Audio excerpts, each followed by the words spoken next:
सिंह यादव न जाने कितनों के नेताजी, न जाने कितनों के बाबूजी, और अखिलेश जो मुलायम सिंह यादव के जाने से बिल्कुल अकेले हो गए हैं, उनके पिताजी। 82 साल की उम्र में नेताजी ने गुरुग्राम के मेदांता अस्पताल में अंतिम सांस ली। आखिरी वक्त में तकलीफ थोड़ी ज्यादा हो गई थी उन्हें। उनके जीवन के लिए दुआ तो मांगी जा रही थी, लेकिन वो सुनी नहीं गई, अनसुनी कर दी गई और नेताजी चले गए। अपने पीछे छोड़ गए हैं बेटे, बेटों का परिवार और अकूत संपत्ति। जी, अकूत संपत्ति। 2019 में लोकसभा चुनाव से पहले चुनाव आयोग को दिए गए हलफनामे में मुलायम सिंह यादव ने अपनी संपत्ति मात्र 16 करोड़ 52 लाख रुपए बताई थी।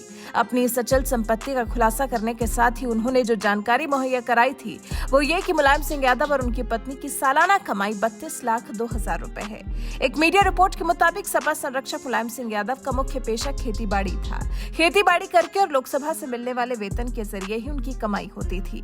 2019 लोकसभा चुनाव के दौरान चुनाव आयोग के सामने दिए गए हलफनामे के अनुसार उस वक्त उनके बैंक खाते में 56 लाख रुपए जमा थे और लगभग 16 लाख रुपए की नकदी थी। इटावा के सैफई के रहने वाले थे। उनके पास खेती-बाड़ी के लायक करोड़ों की संपत्ति थी। एक रिपोर्ट के मुताबिक मुलायम सिंह यादव के पास 7 करोड़ रुपए से अधिक की कृषि भूमि थी, साथ ही 10 करोड़ रुपए से ज्यादा की गैर कृषि भूमि। उनके पास एक टोयोटा कार थी जिसकी कीमत लगभग 17 लाख रुपए थी। लगभग 50,000 से ज्यादा कीमत का उनके पास एलिमिनेटर वाहन भी है। घर की बात करें तो लखनऊ में उनके पास घर है जहां वो अपनी पत्नी साधना के साथ रहा करते थे। इटावा में मुलायम सिंह यादव का एक प्लॉट भी होने की जानकारी मिली है। वो किसी निजी हथियार का भी इस्तेमाल नहीं करते थे। इतने सरल मुलायम सिंह यादव को भला कहां किसी हथियार की जरूरत हो सकती थी। हालांकि एक जो असमंजस में डाल देने वाली बात मुलायम सिंह यादव ने एक बार कही थी वो ये कि उन्हें अखिलेश यादव से 2 करोड़ 13 लाख रुपए उधार लेने पड़े थे। वहीं मुलायम सिंह यादव के हलफनामे में तो ये भी लिखा था कि उन्होंने अपने बेटे प्रतीक यादव को करीब 43 लाख रुपए उधार दिए हैं। ऐसे में सवाल ये कि आखिर मुलायम सिंह यादव की संपत्ति का मालिक कौन होगा? मुलायम सिंह यादव की संपत्ति का मालिक कौन? अब मुलायम सिंह की संपत्ति का मालिक कौन होगा ये भी तो तय नहीं हो पाया है, लेकिन हाँ, राजनीतिक विरासत तो वो अपने बड़े बेटे अखिलेश को पूरी तरह सौंप चुके हैं।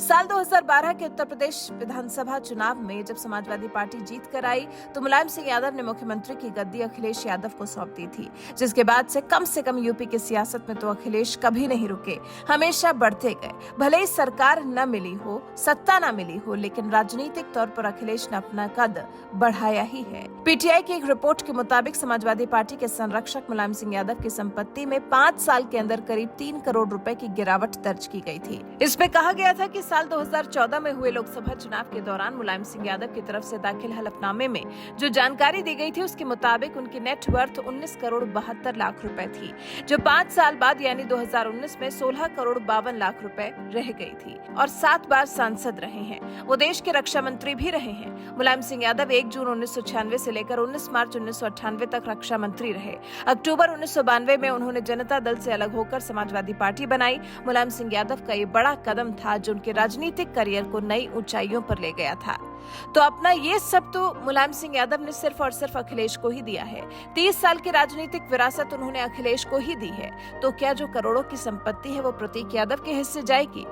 कहा कुछ भी नहीं जा सकता। वैसे आप इस बारे में क्या सोचते हैं? आपको क्या लगता है? कायदा क्या कहता है? जब अखिलेश को राजनीतिक विरासत दे चुके हैं तो क्या संपत्ति दूसरे बेटे प्रतीक के नाम नहीं होनी चाहिए या फिर दोनों के बीच में आधा आधा बंटना चाहिए? क्या कहते हैं आप? अपनी राय हमें कमेंट कर जरूर बताएं।